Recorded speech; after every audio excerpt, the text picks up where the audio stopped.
Oke, hari ini kita akan bahas topik yang jujur aja mungkin bikin kita semua sedikit nggak nyaman, tapi penting banget dalam dunia medis, yaitu soal kapan kita harus membatasi gerak seorang anak untuk prosedur kayak ambil darah.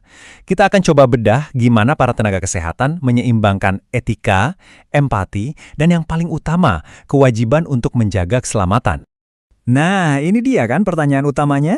Ini dilema yang dihadapi setiap petugas medis saat berhadapan dengan pasien anak yang lagi ketakutan. Jawabannya emang nggak gampang, tapi yuk kita coba urai sama-sama. Oke, jadi begini alur pembahasan kita. Kita mulai dari momen genting di ruang tindakan, lalu menimbang antara aman dan nyaman.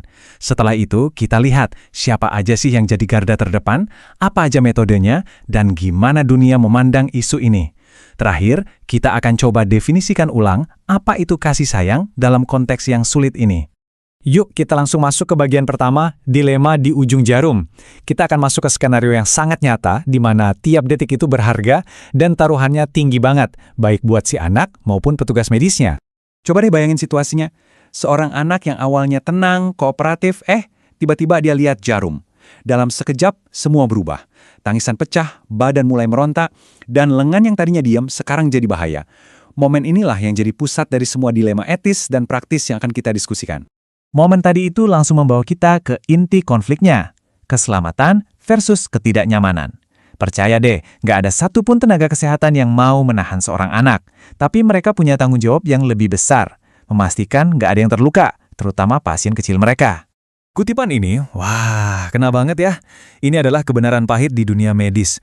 Resiko dari jarum yang bergerak liar itu jauh lebih besar daripada rasa nggak nyaman sesaat karena gerakannya dibatasi. Intinya, ya, keselamatan harus jadi nomor satu. Dan kalau kita bandingkan langsung, jadi makin jelas. Di satu sisi, ada rasa nggak nyaman, mungkin secara fisik dan psikis, yang cuma berlangsung beberapa menit. Di sisi lain, ada risiko cedera permanen, bisa kerusakan arteri, saraf kejepit, atau kerusakan jaringan lain yang bisa mengubah hidup si anak selamanya. Kalau sudah begini, pilihan mana yang sebenarnya lebih etis? Oke, jadi kalau tujuannya adalah keselamatan, gimana caranya kita bisa mencapai itu dengan bertanggung jawab? Nah, jawabannya dimulai dari orang-orang yang ada di ruangan itu. Kita sebut mereka garis pertahanan pertama. Orang tua itu bisa jadi penolong yang luar biasa. Kehadiran mereka yang menenangkan itu bisa mengubah segalanya. Tapi, mereka juga bisa jadi variabel yang nggak terduga. Rasa stres bisa bikin mereka panik, jadi nggak efektif, atau bahkan pingsan. Akhirnya, malah jadi pasien kedua di ruangan itu. Oh iya, sedikit istilah teknis nih. Respon vasovagal ini pada dasarnya adalah reaksi tubuh terhadap stres berat. Denyut jantung dan tekanan darah tiba-tiba turun drastis yang akhirnya bikin pingsan. Ini resiko medis yang nyata loh, bukan cuma buat pasien, tapi juga buat orang tua yang nonton. Nah ini dia, kenapa kita nggak bisa cuma ngandelin orang tua. Punya rekan kerja yang terlatih untuk membantu itu bukan kemewahan, tapi sebuah keharusan demi keselamatan. Bahkan WHO aja merekomendasikan harus ada 2 profesional. Satu yang mengerjakan prosedur, satu lagi yang bantu menstabilkan. Ini udah jadi praktik terbaik demi keamanan semua pihak. Baik, kita udah tahu siapa aja yang perlu ada di ruangan. Sekarang pertanyaannya, gimana cara pembatasannya dilakukan? Ini bukan soal pokoknya ditahan, nggak gitu. Ada semacam hierarki atau tingkatan metode yang selalu dimulai dari yang paling ringan. Pertama, tentu saja pengalihan perhatian. Sambil dinyanyiin, dikasih mainan, atau nonton video. Tapi ini sifatnya melengkapi, bukan menggantikan dukungan fisik ya. Kalau itu nggak cukup, kita lanjut ke posisi telentang supaya lebih stabil. Berikutnya, ada teknik lilitan selimut ala burrito. Ini sering banget efektif dan bisa menenangkan. Dan hanya sebagai pilihan paling akhir kalau semua cara tadi gagal, baru dipertimbangkan alat khusus seperti papan papus.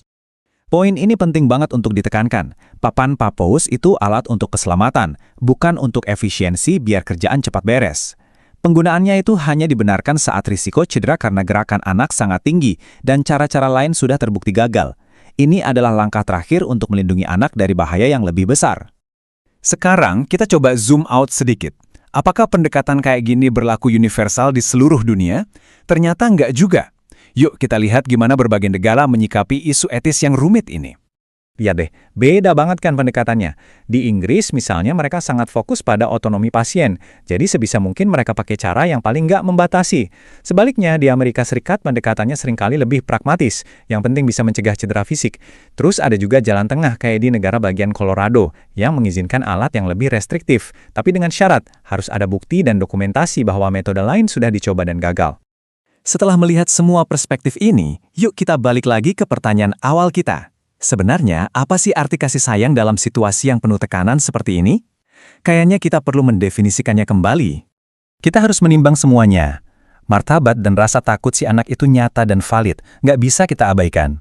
Tapi di sisi lain, risiko cedera serius juga nyata. Tanggung jawab praktisi untuk menjaga situasi tetap terkendali, dan juga kebutuhan orang tua untuk mendapatkan diagnosis yang akurat buat anak mereka. Itu semua juga penting. Dan ini mungkin adalah kesimpulan terpenting dari pembahasan kita. Keselamatan dan kasih sayang itu bukan dua hal yang berlawanan. Justru, dalam konteks medis yang berisiko tinggi, memastikan keselamatan pasien adalah bentuk kasih sayang yang paling tinggi.